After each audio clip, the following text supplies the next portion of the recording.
শুধু না আমার দিক তাকিয়ে থাকতো হা করে, কিছু বলতো না। আমি বলতাম ভাইয়া কিছু বলবেন, বলতেছে না, ঠিক আছে।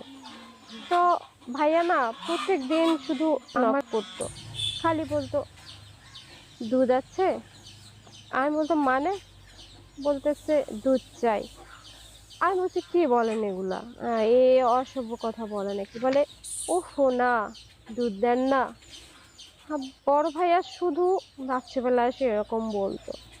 তো আমি বলতাম ভাইয়া কি বলতেছেন, বলে কি দুধ চা খাবো তো, আপনার দুধ চা দেন। আমি বলছি মানে, তা বলতেছে না, মানে যদি গরুর দুধ থাকে কিংবা কৌটার দুধ থাকে আপনি তাহলে দুধ দেন, আমি চা খাবো। তা আমি বলছি ঠিক আছে দিচ্ছি। এইভাবে রাত্রেবেলা এসে, আর আমিও না বিরক্তও হতাম, আবার ভালোও লাগতো, হ্যান্ডসাম একটা ছেলে এসে নক করতেছে আমার দিকে তাকাচ্ছে, ভালোই লাগতো। তো যাই হোক, বড় ভাইয়ের ওয়াইফ আবার বাড়িতে গ্রামে থাকতো, বড় ভাই এখানে একাই থাকতো, আর সব সময় শুধু আমাকে নক করতো। আমি বুঝেও বুঝতাম না। একদিন বৃষ্টি হচ্ছিল, তখন বড় ভাই এসে অনেক রাত্রেবেলা আমার দরজা নক করে। আমি বলছি কি দুধ লাগবে? তা বড় ভাই বলতেছে হ্যাঁ, দুধ লাগবে, চিনি লাগবে, অনেক কিছু লাগবে। আমি বলছি ঠিক আছে নিয়ে যান। তখন বড় ভাই আমার হাতটা টেনে ধরলো। আমি বলছি ভাইয়া কি হলো? ভাইয়া বলতেছে বৃষ্টি হচ্ছে তো, দুধ দাও, চা খাবো।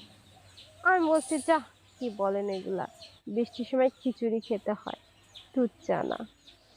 তখন বলতেছে ভাইয়া না, আজকে বৃষ্টিতে আমি তোমাকে খাবো। আমি বলতেছি এই কি বলেন আপনি এসব অসভ্য কথা, আপনার তো বউ আছে। পর ভাই বলতেছে আমার বউ তো গ্রামে আছে, আর এইখানে তো তুমি আছো। আমি বলছি ভাইয়া আপনি যান।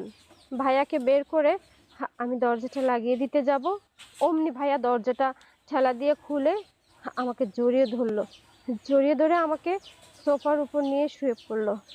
আমি কিচ্ছু বলতে পারলাম না। আমি বলছি ভাইয়া এরকম করে না, মানুষজন এসে দেখে ফেলবে আশেপাশের বাড়ি থেকে।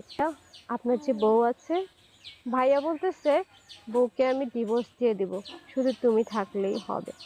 আমি বলতেছি কেন ভাইয়া, আমাকে দিয়ে কি করবেন?